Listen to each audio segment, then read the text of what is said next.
உலகத்தையும் ஆட்சி புரிந்த நான் இன்று இந்த பலனற்ற பாடை கம்பெனிகள் அமர்ந்து இந்த மயானத்தை காக்கும் அளவுக்கு என்னை கொண்டு வந்து நிறுத்திவிட்டான் இறைவன். ஏன் எனக்கு இந்த நிலை இறைவா? ஏன் எனக்கு இந்த நிலை?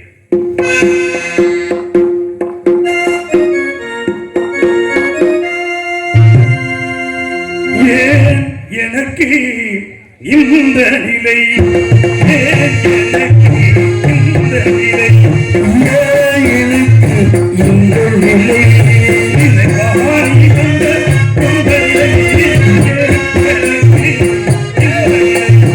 ஏன் எனக்கு இந்த நிலை?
யார் தாங்கள்?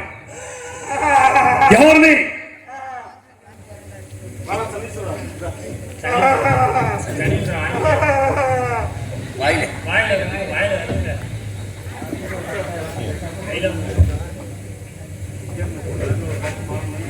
கடவுளின்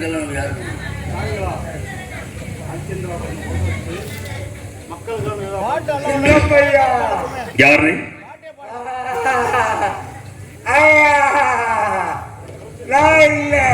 மயானத்தில் பேய் நம்பையா என்னை கண்ட மாத்திரத்தில் கிடுகிடுவத செத்தவர்கள் ஏராளம். கைகால் விளங்காமல் ஊனமுற்று கிடப்பவர்கள் ஏராளம். அப்படி இருக்க இந்த இடத்துல வந்துகிட்டு என்னவே யார் என்று கேட்கிறார். தாங்கள் யார்? எங்கே பிறந்தீர்கள்? எங்கே வளர்ந்தீர்கள்? உங்கள் வரலாறு தான் என்ன? என் கதையை கேட்க வேண்டுமா? என் கதையை கேட்க வேண்டும் என்றால் அது தெரிகிறது மரம். அந்த மரத்தின் கிளைகளில் அமர்ந்து இலைகளோடு இலைகள் மறைந்திருங்கள். என் சரித்திரத்தை கூறுகிறேன். முடியாது. நான் இங்கிருந்துதான் கதை கேட்பேன். பேய்களே, நான் சொல்வது தங்களுக்கு புரியவில்லை. இங்கே பிணங்களை சுட்டரிக்க வருபவர்கள் தாங்கள் இத்தகைய தோற்றத்தோடு இருப்பதை பார்த்தால் பிணங்களை போட்டு அஞ்சு நடுங்கி ஓடிவிடுவார்கள். ஆகையால் நான் சொல்வதை கேளுங்கள். எனக்காக நான் சொல்வதை கேளுங்கள். மரத்தின் கிளைகள் அமர்ந்திருங்கள். என் சரித்திரத்தை கூறுகிறேன். அப்படியே ஐயா, உங்கள் கதையை சொல்லுங்கள் ஐயா. ஆமா, நான் என்ன பார்ப்பதற்கு அசிங்கமாகவா இருக்கேன்? இல்லை இல்லை, அழகாக இல்லை. அழகாகத்தான் இருக்கிறேன். அழகாகத்தான் இருக்கிறேன்.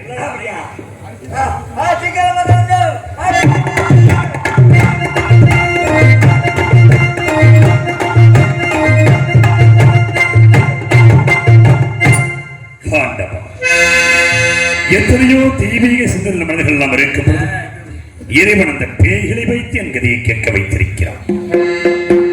பேய்களிடத்தில் தான் கதையை சொல்ல வேண்டும் என்று தெரிந்தால் அதையும் சொல்லுகிறேன். கவனமாக கேளுங்கள். பிறந்ததே மண்மே, பிறந்ததே மண்ணே, பிறந்தது மண்மேல் இறப்பதற்கென்றே பேசிடுவோம்.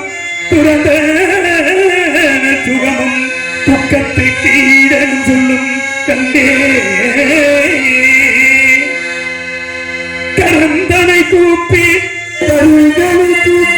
உடலையை காக்க அறிவு கொண்டேன். பறந்து உன்னடிக்கு கீழாக வைத்து என்னை பாதிப்பாயே. இறைவா என்னை பாதிப்பாய். யார் போய் சொல்லுவார்?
இதுதான் நீதியா?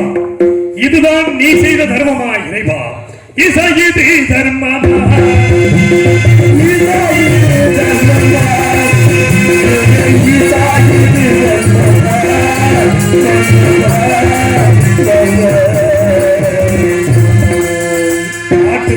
விளங்கும் பேசிய உள்ளமும் ஒருவரைய ஒன்றும் கல்லடம்புகள் அறி சந்திர பெயர் வல்லல் வல்லுரை அயல் மன்னர் மன்னரே எனது ராசாங்கம் ஆடும் போய்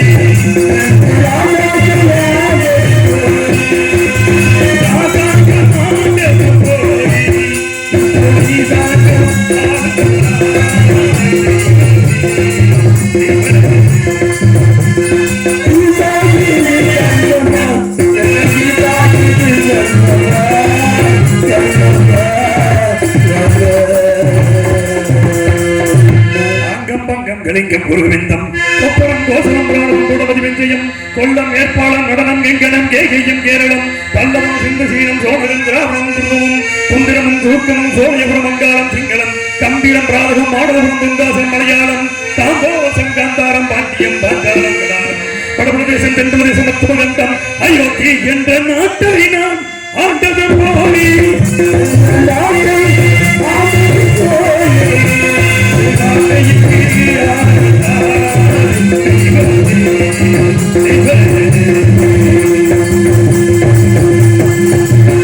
ஆதித்தக்க நடனம் சுவனியனும் அதனிலிருந்து சுவனியானவர்களுக்கு மகத்தான ஞானத்தினால் கவரி உணவில் சித்திர பெண்களை பெற்றெடுத்தார்.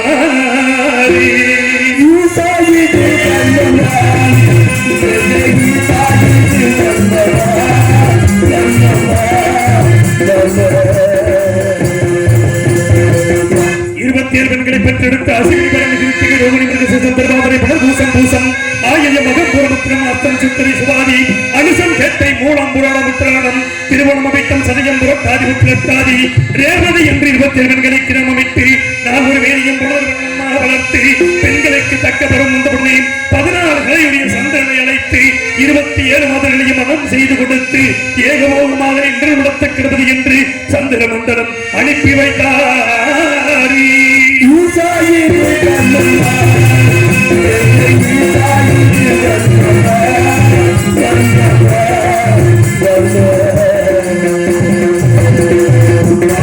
இருப்பிடம் சென்றவுடன் அழகிலே சிறந்த ரோகியோடு மாத்திரம் என்பட்டு வாழ்ந்ததனால் மற்ற 26 மாதங்களும் மனம் மருந்தி தந்தையாகிய தக்கணத்தில் வந்த முறையிட தக்கனுக்கு கோபம் வந்து அப்படியா செய்தான். இப்பொழுது அவரது பூராக்கலைகளும் ஈனமாக போகட்டும் என்று சாபமிட்டார். சாபமிட்டவுடனே சந்திரன் சோரசக்கலைகள் அத்தனையும் இழந்து இருளில் மூழ்கினான். இருளதை கண்ட மாதர்களும் மனம் மருந்தி மீண்டும் தந்தையாகிய தக்க இடத்தில் வந்து என் நாயகனுக்கு வந்த விபத்துகளை போக்குங்கள் என்று சொல்ல மக்கள் மீது இலக்கம் கொண்டு மீண்டும் சந்திரனை அழைத்து இனிமொரு பக்கம் கலைகள் தேயவும் மறுபக்கம் கலைகள் வளரும் என்று சாப விமோச்சனம் கொடுத்து சந்திர மண்டலம் அனுப்பி வைத்தார்.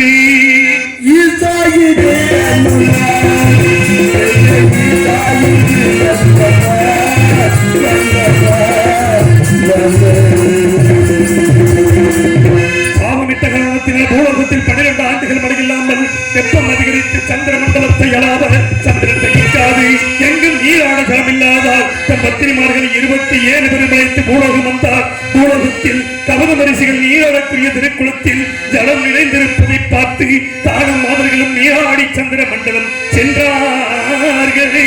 மறுநாள் காலையில் கௌதமர் திரைக்குளத்திற்கு வந்து பார்க்கும் பொழுது அங்கே கனிந்த புஷ்பங்களும் உதிர்ந்த ரோமங்களும் நீர் அனைத்தும் மஞ்சள் நிறமாக இருப்பதை பார்த்து கோபமுற்று இந்த திருக்குளத்தில் யாரோ நீராடி சென்றிருக்கிறார்கள்.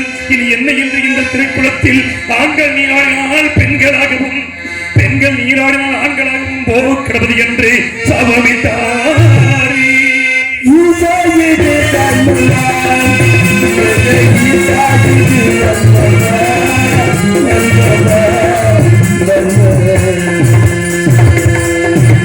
சாபத்தை அறியாத சந்திரன் மறுநாள் காலையில் மந்திரிமார்கள் 27 பேர் அழைத்து வந்து அந்த குளத்தில் குளத்தின் கரையில் நிறுத்திவிட்டு முதலில் தான் மட்டும் இறங்கி நீராடி மூழ்கி எழுந்தார்.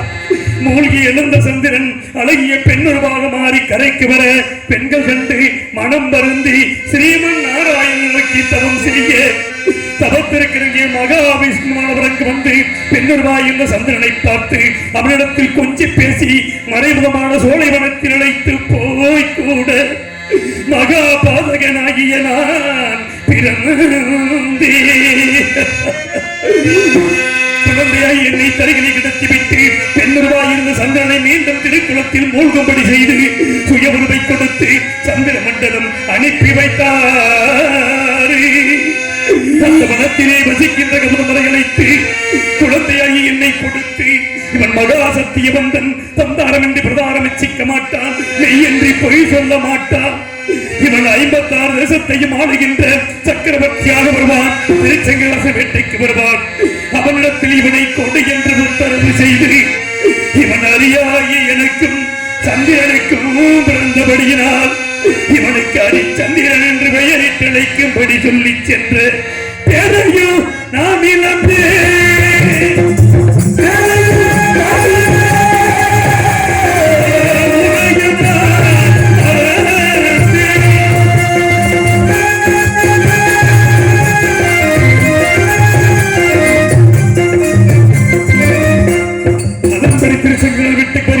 குழந்தையை என்னை கொடுக்க நான் ஒரு வேலையும் பொழுது வண்ணமாக வளர்த்து எனக்கு தக்க வரும் வந்தவுடனே 56 தேசத்தையும் அபிஷேகம் செய்து வைத்து என்னை வளர்த்த எனது வளர்ப்பு தந்தையை திருச்சங்கமும் சொர்க்க பதவி அடைந்தாரே.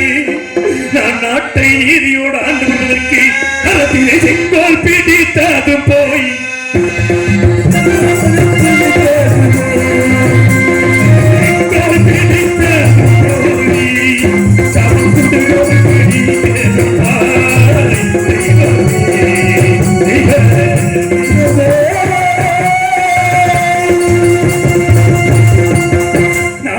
நீதியோடு ஆண்டவர்களே இரண்டு யாத்திரைவாசிகள் வந்தார்கள். எங்கெங்கு சென்றீர்கள், என்ன விசேஷம் கண்டீர்கள் கேட்டு கண்ணமாபுரியிலே மதுதிகள் மகன் சந்திரமதி மாலை சூடமங்கையான சொல்ல அதே சமயம் சுயவர ஓடையும் வந்து சேர்ந்தது. உடனே ரதத்தை சுத்தப்படுத்தி கண்ணமாபுரி புறப்பட்டு சென்று சுயவர மண்டபத்தை அடைந்து எனக்குரிய ஆசனத்தில் அமர்ந்திருந்தே சந்திரமதியானவள் இரு கரத்தில் மாலை ஏந்தி என் முன் நோக்கி வர அவள் கலத்தில் மாங்கல்யம் பளீர் பளீர் பளீர் என்று கோபம் வந்து மதுதைய மன்னனை அழைத்து ஏற்கனவே திருமணம் முடித்து கொடுத்த இம்மாதுக்கு மீண்டும் சுயவரம் வைத்திருப்பது எங்களை எல்லாம் அவமானப்படுத்தவா என்று கேட்டு உடனே மதுதைய மன்னன் மற்ற தேசத்தரசுகளை பார்த்து இந்த ஹரிச்சந்திர மன்னன் என் மகள் களத்தில் மாங்கல்யம் இருப்பதாக கூறுகின்றானே, உங்களுக்கு எல்லாம் தெரிகிறதா என கேட்க மற்ற தேசத்தரசுகள் எல்லாம் என்னை பார்த்து நகைத்தார்கள். ஆகாயத்தை நோக்கி ஆசிரியை தோன்றி அடே ஹரிச்சந்திரா, இவள் பிறக்கும் பொழுது மாங்கல்யத்தோடு பிறந்தவள், இந்த மாங்கல்யம் யாருடைய கண்களுக்கு பொன்னுருவாக தெரிகின்றதோ அவன் தான் இவளை மணக்க தகுந்தவன், இது உன்னுடைய கண்களுக்கு பொன்னுருவாக தெரிந்தபடியினால் நீயே மனம் செய்து கொள், சந்தேகப்பட வேண்டாம் என்று சொல்ல நான் ஆனந்த சந்தோஷத்தோடு சந்திரபதியை மாலை சூடி கோசலை நாட்டு கழித்து சென்று நாங்கள் சந்தோஷமாக வாழ்ந்த காலத்தில் எனக்கு மகனை பெற்றெடுத்தார்.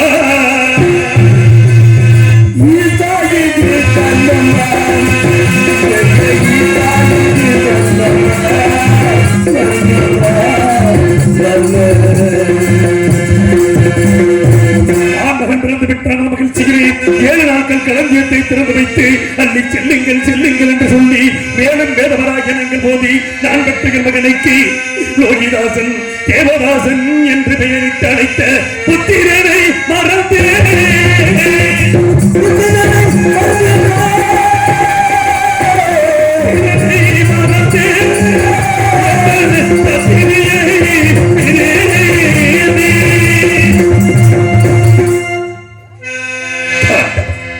ஆதியிலும் அடிமையல்ல, ஜாதியிலும் அடிமையல்ல, பாதினாளின் அடிமையாக மயானத்தில் வந்து பரிதவிக்கு முடிவை கொடுத்து விட்டாயே இறைவா, நான் என்ன செய்வேன்?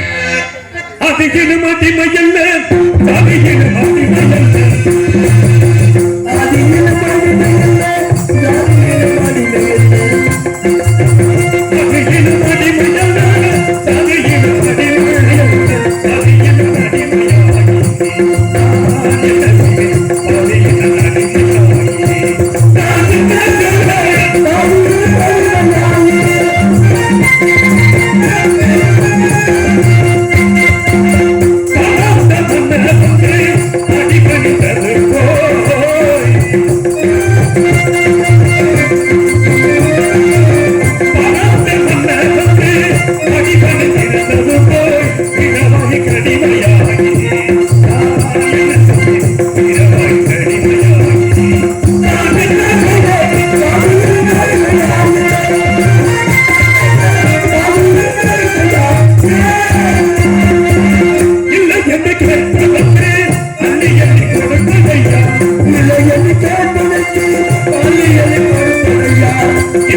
பிள்ளைகளே, கேட்டீர்களா என் கதையை? இந்த பாவிக்கு இருவரை நடந்த வரலாறு இதுதான்.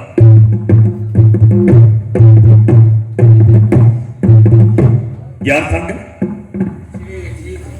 மகனே, என்னை தெரியவில்லை. யார் என்று தெரியவில்லை. சற்று முன்பாக பேயாக வந்து அச்சுறுத்தினேனே, அதே பேய் நம்தான். அப்படியா? உங்களின் வரலாறை கேட்டதினால் நான் செய்த பாவங்கமெல்லாம் தொலைந்து புனிதத்தன்மை பெற்றுவிட்டேன்.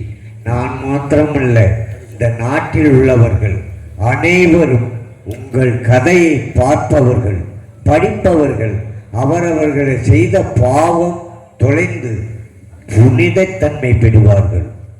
காடு உள்ளளவும், கடல் நீர் உள்ளளவும், வான் உள்ளளவும், இந்த வையகம் உள்ளளவும் இந்த நாட்டு மக்கள் எல்லாம் சிறப்புடன் வாழ்வார்கள். பட்டி பெருகும், பால்பானை பொங்கும். இந்த நாட்டு மக்கள் எல்லாம் சேமமாக வாழப் போகிறார்கள். இதுவரை தாங்கள் கை கொண்டிருந்த சத்தியம் வாழ்க, கீர்த்தி ஓங்குக. சத்தியம் வாழ்க, கீர்த்தி ஓங்குக. சத்தியம் வாழ்க, சத்தியமாக கீர்த்தி ஓங்குக. சத்தியம் வாழ்க, கீர்த்தி ஓங்குக. உங்கள் முன்னால் இங்கே அரிச்சந்திரனாக நடித்துக் கொண்டிருக்கும் எனது அருமை பாசக்குரிய அண்ணன் சமயக்கருப்பானன் அவர்களுக்கு சிவகங்கையைச் சேர்ந்த மெடிக்கல் ஸ்டாஃப் தனுஷ் அவர்கள் ரூபாய் 101 அன்பளிப்பாக அளித்திருக்கிறார்கள்.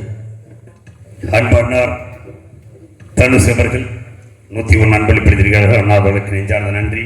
நன்றி கலந்த வணக்கம். ஆண்டவா, பேய்களை அனுப்பியிருக்கிறாய் என்று சிறிது வனம் வருத்தமடைந்தேன். ஆனால் என் கதையை கேட்க வைத்து எனது நண்பன் சத்தியகீர்த்தியை என் நினைவுக்கு கொண்டு வந்து விட்டாய்.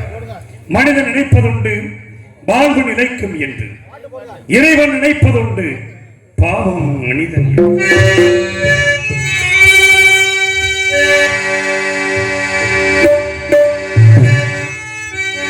மனிதன் நினைப்பதுண்டு வாழ்வு நிலைக்கும் என்று, நினைப்பதுண்டு பாவம் மனிதன் என்று.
என்ன இது காவலை கவனிக்காமல் பித்தனை போல் புலம்பிக் கொண்டிருக்கிறோம்.